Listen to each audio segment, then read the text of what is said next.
Hi, little update review today.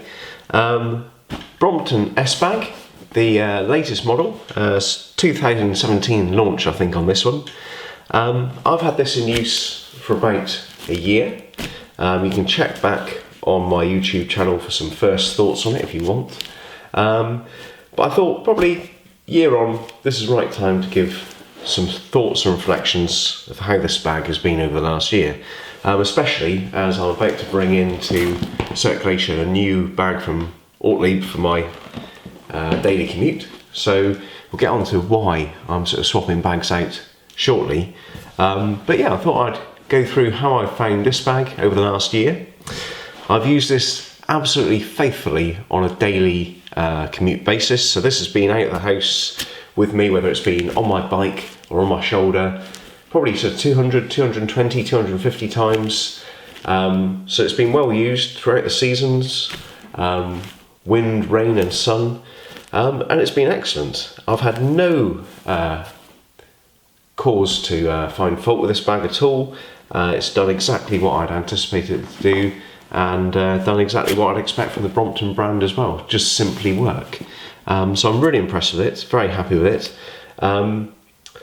And I thought maybe I'd share how I've used it and some of the observations I've had with it. So as I say, I've used this both walking and on the bike. The reason why I'm looking at an alternative bag is because I have found that I do walk quite often and a shoulder carry bag isn't always the right solution. But we'll get onto that in a minute. So, how do I use this bag? Well, on the back here you've got two pockets, and that's my sort of main focus of how I use this bag daily. So on the left hand pocket, or sorry, on the left hand, right hand pocket, whichever way you call it, this is where I keep my everyday items, so glasses case, pen knife, things which I'll use every day. Fountain pen, wallet, that'll all go in there. Phone, everything that I need will go in this pocket. So that's the main pocket that I go to every single day. So as I turn up at work, I get out my swipe card, I get out my pen. That's where most of the action is. On this pocket, I've got some occasional use items. So at the moment, I've got a bit of a cold, so I've got my lemon sip in there. I've also got a spare inner tube and some various bits and bobs, tyre inflator, spanner, basic repair kit in there. So that's rarely opened, but those items are there when I need them. Now on the front of the bag, we've got a long pocket here, waterproof zip on there. One thing I'd say is, what reminded me to do this review actually was someone made a comment on my original video saying they've had awful problems with the waterproofing of zips on these bags. I think they had the previous model. I've never had issue. Certainly the rear pockets here haven't had any water go into them, and actually most of the enclosure is secured with basically this flap. So in the front here, very rarely do I use this in any sort of serious way, but if I had a document or a receipt or something, I'd probably pop it in there before I sort of found a proper home for it. So the main enclosure is accessed either through Velcro and latches here, or day to day what I'd be more likely to use is the tearaway top there. So if we just move the handle out of the way. So what will always be in here for me is an umbrella, blunt umbrella, really good actually. Might do a follow-up review of that. Had that for a couple of years, really great bit of kit. And then maybe a warm coat or waterproof coat, any sort of lunchbox items would go in there. The one thing that I don't put in here at all, partly through the way I travel and use it, but laptop, whilst you could put your laptop behind this divider here, when I have done that, I don't really feel this gives robust support for your laptop. So I think I'd want to find a different sort of solution if I was regularly travelling with a laptop, to be honest. This doesn't have the right structure. Again, another zip bag, another zip pocket in here. Again, rarely use that one, but it's there nonetheless, and it all depends how you're going to use your bag. Also, on the front here, if you open this up using the latch enclosures, you do have a couple of slip pockets there, so maybe you might want to put your wallet in there or your mobile phone, but actually I prefer to keep those sort of things in a zippable pocket.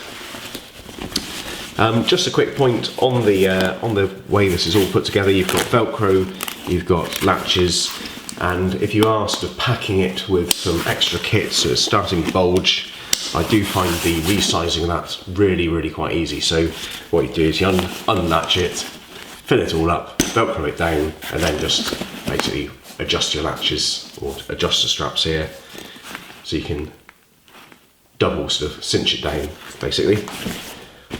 So what else to say? Well, waterproofing, as I say, day to day, no issues. If I'm walking, this will do the trick, and you know, it's a 20-minute, half-hour walk.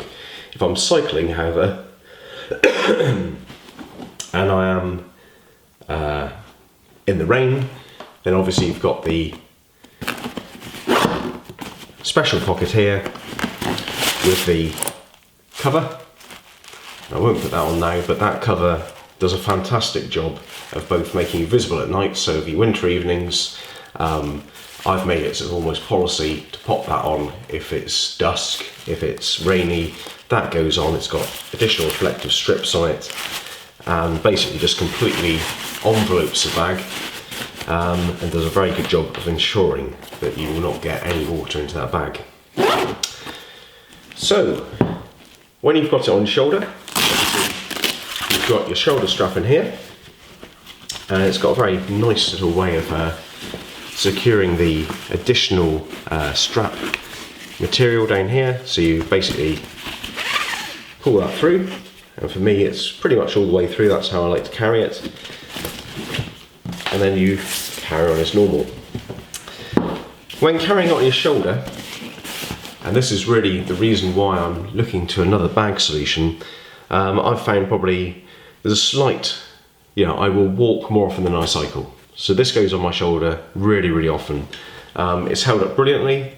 It's good as a shoulder bag. There's a little bit of fraying on the straps either side. I'm not quite sure what's caused that, but probably simply rubbing against the rest of the bag structure.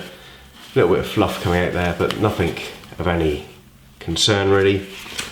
But the thing which really limits this use as a shoulder bag is the fact that your thigh, or my thigh certainly, ends up resting between these two pockets. That sort of stops it swaying across your hips. However, this means that your leg comes into contact with this hard plastic section. Not massively uncomfortable, but it does actually start wearing out your trousers, your coat, whatever it might be, and there's just something a little bit frustrating with the way this bag's designed when you're carrying it. I also find that with a bag, a shoulder bag, I tend to just carry it simply across my shoulder rather than across my chest, and that does mean that it's sort of slightly lopsided, slightly prone to dropping off when it's heavily loaded. So what I'm looking to do now is maybe look at a backpack solution for when I'm going to walk. But as a shoulder bag, as a cycle bag, I'm really quite impressed. I certainly wouldn't have any reservations about recommending this bag, and I'd certainly buy it again. Okay, well that's pretty much it for the review. 1 year on, very happy with it. Couldn't really wanted more from this product, and as I say, perfect accompaniment for your S-bike or indeed any other Brompton. If you haven't seen my channel before, please check it out.